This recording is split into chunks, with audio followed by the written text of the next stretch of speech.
جب کوئی دھچکا لگتا ہے تو ایک نئی چیز نکل کے سامنے آتی ہے. یہ بہت سادہ سا جملہ ہے. آج قائد تحریک الطاف حسین بھائی ہم ساتھیوں سے میٹنگ کر رہے تھے، تو دوران میٹنگ ایک میٹر تھا، اس کو وہ ایڈریس کر رہے تھے اور ایک بہت اچھا سلوشن نکلا. تو الطاف بھائی نے اچانک سے یہ جملہ اپنے منہ سے کہہ دیا کہ دیکھا کتنا اچھا رزلٹ آیا ہے. اور جب بھی کوئی دھچکا لگتا ہے تو ایک نئی چیز نکل کر سامنے آ جاتی ہے. اس میں کتنا سبق ہے جملے میں. اگر ہم اپنی ذاتی زندگیوں میں بھی دیکھیں، وقتی طور پر ہمارے اوپر مشکلات آتی ہیں، چیزیں خراب ہو جاتی ہیں. اپنے خاندان میں دیکھ لیں، اپنی زندگی میں دیکھ لیں، اور ہم بالکل کنفیوز ہو جاتے ہیں، پریشان ہو جاتے ہیں. اللہ تعالیٰ سے ہم پناہ مانگ رہے ہوتے ہیں، ہم دعا کر رہے ہوتے ہیں ہمیں اس مشکل سے نکالنے. لیکن پھر اگر ہم سب دیکھیں تو وقت کے ساتھ ساتھ ہمارے ذہن میں ایسے خیالات قدرت جنم دے دیتی ہے کہ ہم اس مشکل سے یا تو نکل جاتے ہیں یا پھر اس مشکل کو سہ کر ہم زندگی میں کچھ بہت بڑا سیکھ جاتے ہیں.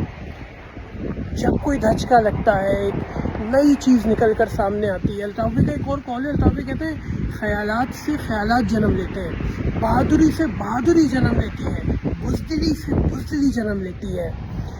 تو میں اس دھچکا لگنے والی بات پہ واپس آؤں گا. اگر ہم کراچی کی بھی سینیریو میں سوچیں تو ایک دھچکا ہمیں لگا 22 اگست 2016 کو، جب اس کے بعد ان لوگوں نے غداری کر دی قوم سے، قوم کے شرازہ بکھیرا، چھاپے پڑوائے لوگوں کے گھر پہ، لوگوں کو اٹھوایا، گرفتار کرایا، ماورا عدالت قتل کروایا. بہت برا حال ہو گیا.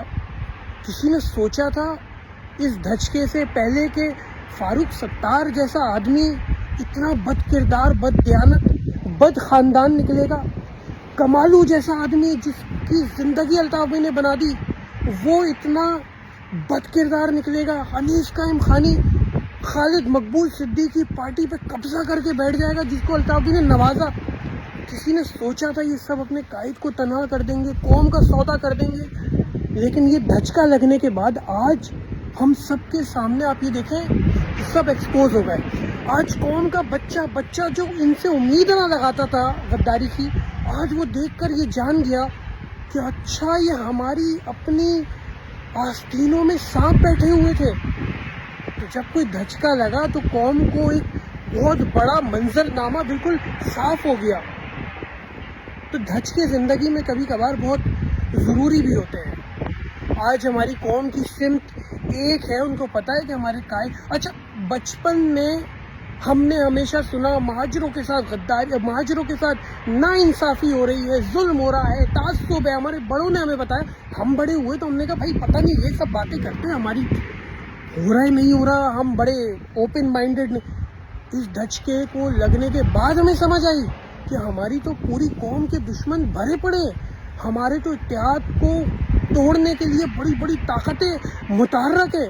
اور وہ قائد جس کو ہم یہ سوچتے تھے کہ الطاف بھائی نے صحیح ہمیں نظریہ دیا لیکن یہ سب مل کے چلا رہے ہیں، اس قائد نے کو دیکھ کر بھی اندازہ ہوا کہ یار یہی تو ایک سچا فرد ہے ہماری پوری قوم کا. تو جب کوئی دھچکا لگتا ہے، ایک نئی چیز نکل کے سامنے آتی ہے، اپنی پوری زندگی میں آزما لیجیے گا.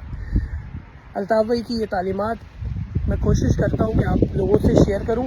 آپ پلیز اس کو آگے بڑھایا کریں، کیونکہ جو الطاف بھائی کے تقریر تصویر پہ پابندی ہے، جو مظالم ہماری قوم کے ساتھ ہیں، میں یہ سمجھتا ہوں کہ یہ بھی ایک جہاد ہے کہ الطاف بھائی کی اگر آواز پہ پابندی ہے تو ہم الطاف بھائی کی باتوں کو عام کریں لوگوں کے اندر. بہت شکریہ.